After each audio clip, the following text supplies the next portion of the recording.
Assalamualaikum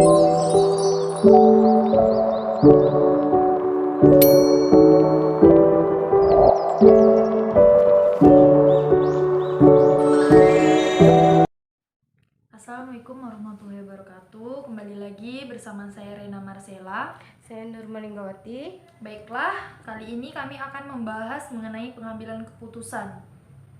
Baiklah, saya akan menjelaskan mengenai pengambilan keputusan.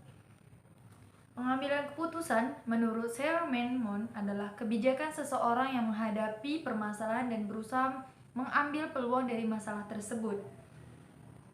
Proses pengambilan keputusan ternyata tidak mudah. Tidak semua orang memiliki kemampuan mengambil keputusan, apalagi di generasi serba intens seperti ini. Sekarang khususnya bagi generasi muda, banyak yang memiliki mental takut mengambil keputusan. Padahal di dunia kerja dan di dunia nyata, pengambilan keputusan sebuah pilihan yang wajib. Pengambilan keputusan sangat penting sejak dini. Alasannya karena kita perlu berani untuk mengambil keputusan agar kita tidak menjadi generasi followers yang mudah diatur oleh sistem. Oleh karena itu dan oleh orang-orang yang memiliki kapasitas dan kompetensi.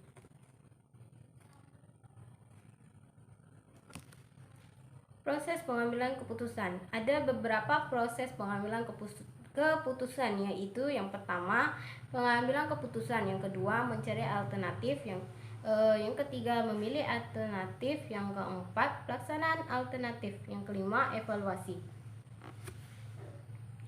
Tujuan pengambilan keputusan ada dua, yaitu tujuan bersifat tunggal. Yang pertama itu tujuan bersifat tunggal. Tujuan pengambilan keputusan berdasarkan sifat tunggal mengacu pada pengambilan keputusan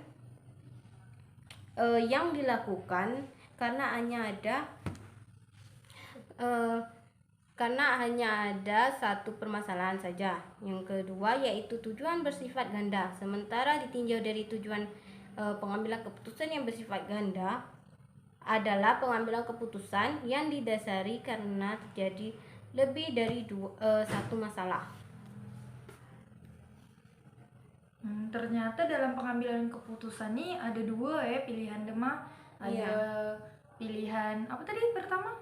Tunggal dan ganda. Oh, ternyata kalau tunggal tuh untuk satu permasalahan, tapi kalau ganda ini untuk lebih dari satu permasalahan.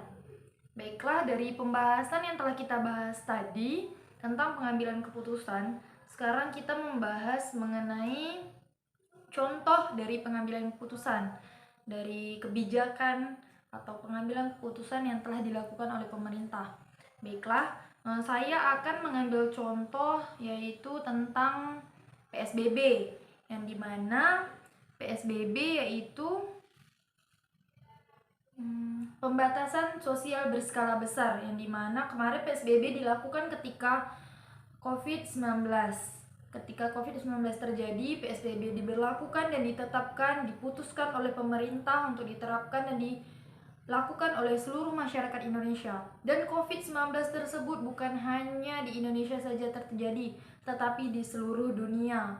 Dan di seluruh dunia mengalami PSBB agar tidak adanya penyebaran dan untuk mengurangi serta mengatasi penyebaran COVID-19 yang terjadi.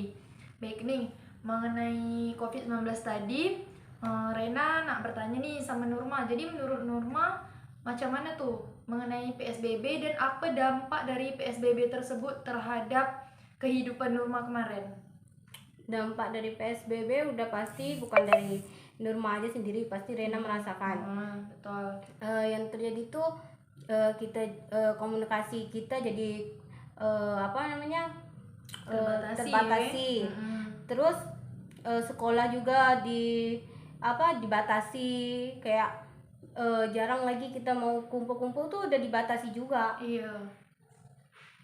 Iya sih, emang iya, kemarin kan seperti yang kita tahu ternyata COVID-19 ini bukan hanya faktor itu aja sih, jarak aja, tapi betul-betul berdampak bagi seluruh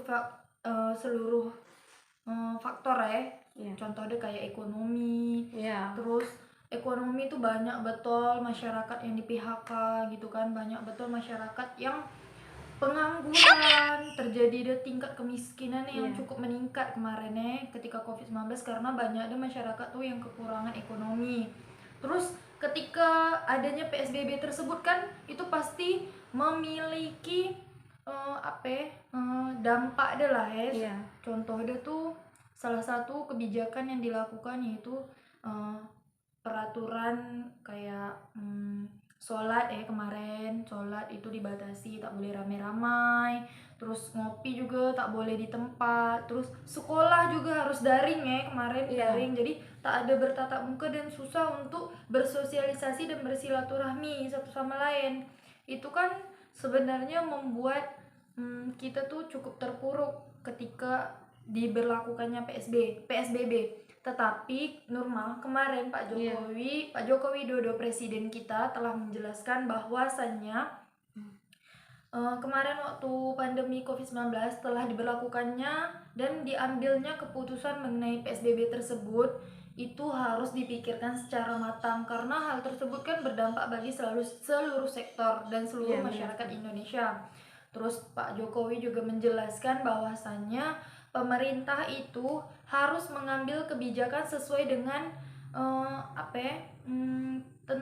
sesuai dengan tingkat penyebaran COVID masing-masing dari daerah, karena seperti yang kita ketahui bahwasannya setiap daerah itu memiliki tingkat penyebaran tuh yang berbeda-beda, ada yang hampir 100%, ada yang hampir 50%, jadi kan berbeda-beda. Jadi pembatasannya juga dan peraturannya juga harus berbeda-beda karena kan tak setiap daerah tuh, dan ya seperti yang kita ketahui lah, ternyata masih banyak masyarakat yang tidak peka terhadap hal tersebut, tidak mematuhi peraturan tersebut.